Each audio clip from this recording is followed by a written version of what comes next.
السلام علیکم ورحمۃ اللہ وبرکاتہ۔ الحمد للہ، اللہ جل جلالہ من والہ کا اس وقت ہمارے پر بڑی مہربانی ہے، کیونکہ اللہ نے ہمیں اس وقت رمضان کا مہینہ میسر فرمایا۔ بس اس موقع پر ہم سب سے بنیادی چیز اپنے دلوں کو صاف کرنے کی کوشش کریں، اور اس پر جس طرح قائم ہو سکتا ہے حتی الامکان پوری کوششوں کے ساتھ اس پر عمل کیا جائے۔ یہ سب سے بنیادی بات ہے۔ ایک تو رمضان کا یہ مبارک مہینہ عبادتوں کے اعتبار سے بڑا اہم ہو جاتا ہے، اسی طرح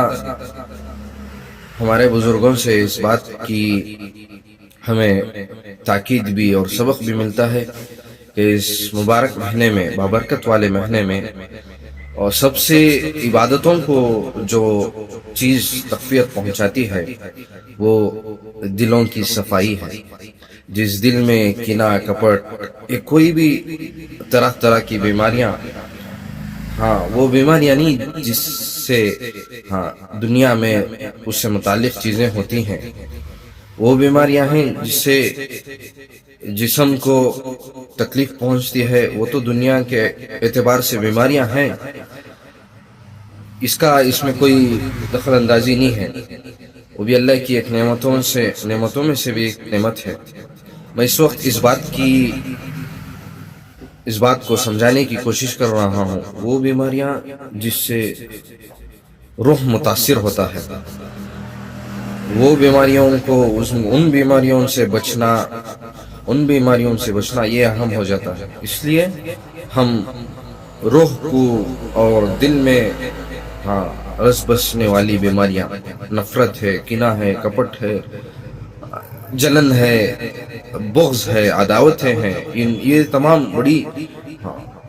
بڑی اہم اس وقت بن جاتی ہیں، کیونکہ جس دل میں یہ بیماریاں ہوتی ہیں اس دل میں اللہ نہیں بستے۔ اللہ ایک پاک گھر میں، پاک جگہ بستے ہیں۔ اسی لیے ہمیں یہ کوشش کرنا ہے کہ ہمارے دلوں کو ہم بدلے، اور سب سے بنیادی اور سب سے بیسک اور سب سے پہلی چیز جس کو ہم کوشش کر صحیح کرنے کی پوری اس میں حقیقت کے ساتھ عملاً محنت ہونی چاہیے، وہ دل کے اعتبار سے ہونی چاہیے۔ دل اگر صحیح ہو گیا، کینہ، کپٹ، بغض، عداوتیں، یہ ساری چیزیں اگر ہمارے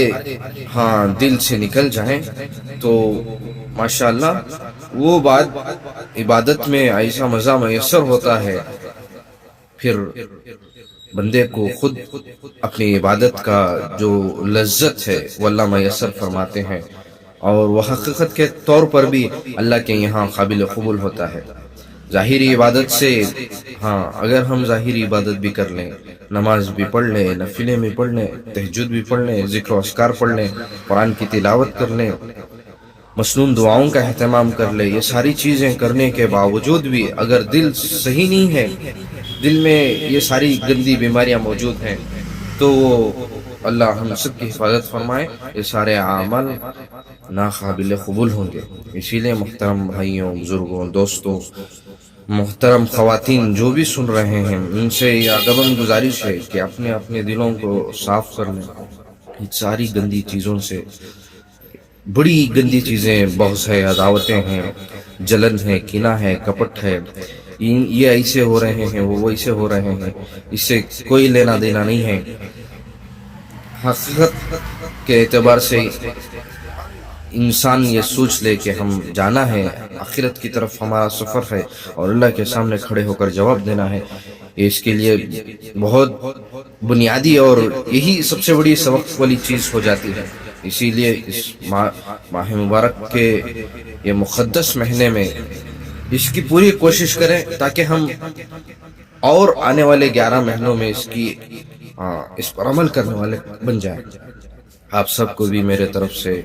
رمضان المبارک کی مبارکباد پیش کرتا ہوں۔ میرے لیے بھی دعا کرے کہ اللہ تعالی ہم سب کو اس رمضان کے مبارک مہینے میں جو اس کی اصل اس کا جو شکریہ ادا ہے اور اس پر جو رد عمل ہونا چاہیے وہ ہم سب اس پر عمل کرنے والے کیسے بن جائیں، اس کے لیے ہم سب کے لیے دعا کریں۔ اللہ تعالی ہم سب کو عمل کی توفیق عطا فرمائے۔ وآخر دعوانا الحمدللہ رب العالمین۔